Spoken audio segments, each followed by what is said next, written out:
নমস্কার, নতুন দিগন্তের একটি নতুন ভিডিওতে আপনাদের সবাইকে সুস্বাগতম।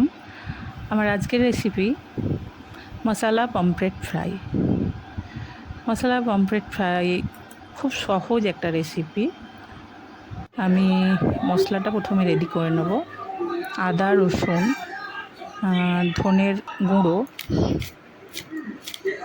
গুঁড়োটা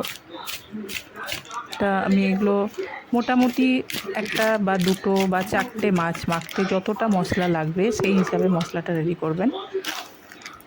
আমি আমার হিসাব মতো মশলাটা রেডি করছি। জিরে পাউডার, ধনে পাউডার আর লঙ্কা গুঁড়োটা নিজের টেস্ট অনুসারে দেবেন। আমি এখানে ঝালটা একটু বেশি দিচ্ছি, কেননা মাছটা যেহেতু ভাজা খাওয়া হবে সেহেতু একটু ঝাল ঝাল হলে ভালো লাগবে, ওই জন্য আমি ঝালটা দিলাম।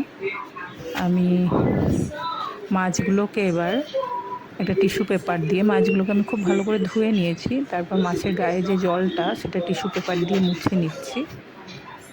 আর মশলাটা রেডি করার পর ওর মধ্যে নুন, হলুদ আর একটু সাদা তেল অ্যাড করে মাছের মধ্যে ওটা মাখাতে হবে।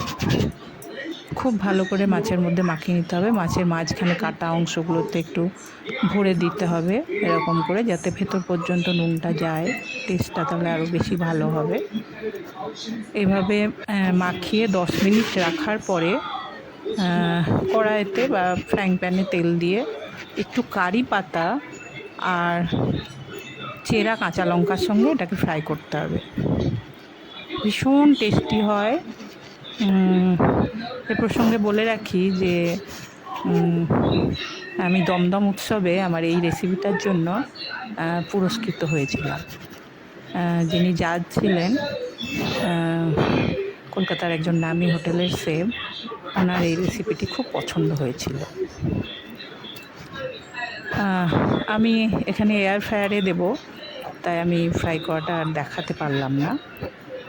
আমি আমার বেশিরভাগ ভিডিওতেই দেখিয়েছি আমি এয়ার ফ্রায়ারেই ফ্রাই করি। ভিডিওটি ভালো লাগলে অবশ্যই চ্যানেল